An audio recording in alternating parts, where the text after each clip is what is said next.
Officially, it's deadline day for a deal on the future of Kosovo and who should control it. But there's no deal, no hope of one. And now a declaration of independence is set to follow.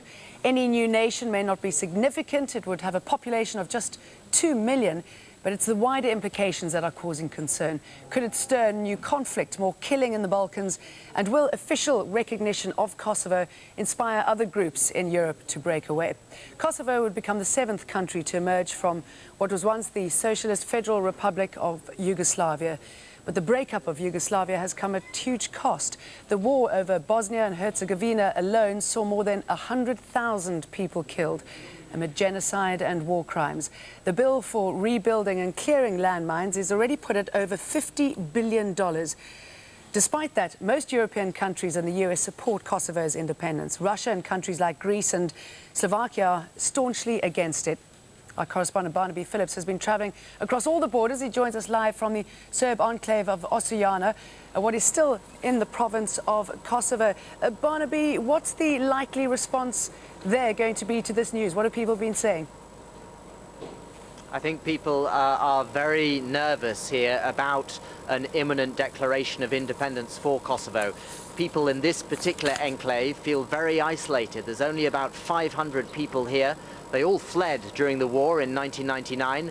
All of their homes were burned down. You can probably see some ruins behind me. And they were encouraged at great expense by the international community to come back here in the years since 1999. A few hundred have trickled back, but I think they're going to feel very vulnerable, and there is the nightmare scenario for the United Nations, for NATO, after all the money it's invested in Kosovo, is that enclaves, Serb enclaves like this, are simply going to disappear after a declaration of independence. Let me just put a wire to you that's come through from Reuters. It says the Russian foreign minister says Kosovo's declaration for independence could trigger chain reaction throughout the Balkans. What is he referring to? Is he referring to potential for breakaway republics?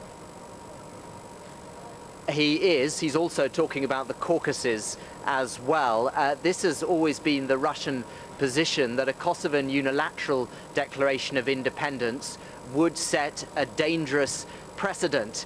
If you look at the Balkans, of course, the borders have been messy ever since, well, I suppose the end of the Ottoman Empire and the end of the 19th century. It's not possible in this part of the world to have borders which fit neatly with ethnic divides unless you get involved in that terrible phrase of ethnic cleansing and forcing populations to move, which is obviously not a good idea. But the immediate consequences here in the Balkans is that you have still a restless Serb population in Bosnia, which may take its cue from a unilateral declaration of independence by Albanians here in Kosovo. You have restless Albanian population just to the south of here in the former Yugoslav Republic of Macedonia. You also have an Albanian minority in southeastern Serbia. Countries a little bit further away, like Romania and Slovakia, look on with concern because of their Hungarian minorities. And then you have Greece and Cyprus, traditional Orthodox allies of Serbia, of course, and they worry about what they would call the so-called Turkish Republic of Northern Cyprus, which at the moment is only recognized by Turkey. So there is a possible domino effect, and that's why people right across southeastern Europe and into the Caucasus are watching so nervously. Okay, and what do the allies of Kosovo expect to happen?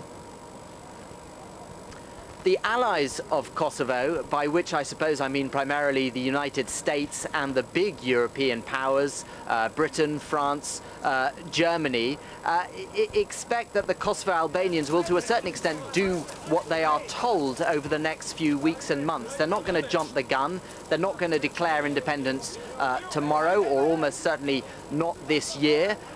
They will wait until they are told to declare independence, and when they do so, that NATO force will remain here. Some 16,000 troops will remain in the province of Kosovo, and the Kosovan Albanians will be under enormous pressure to follow to the letter what is known here as the Atasari Plan. That is the UN plan that was never adopted because the Russians blocked it, but which includes, in theory, all sorts of safeguards for the Serb minority, protecting their churches and, of course, physically protecting their persons. So from the West's point of view, yes, they admit, frankly, there is no good option, no happy ending to the Kosovo story. They're trying to manage it in such a direction that is, if you like, the least bad option.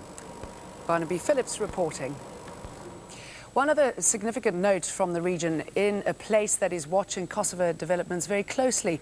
Republika Srpska has a new president, Ratko Kuzmanovic. Republika Srpska is a Serb mini-state. It lies within Bosnia-Herzegovina and is largely autonomous with its own prime minister, president and police force. But it too has threatened moves to independence. Its prime minister telling AlJazeera that he'll hold a referendum if threats continue from Sarajevo to abolish the republic.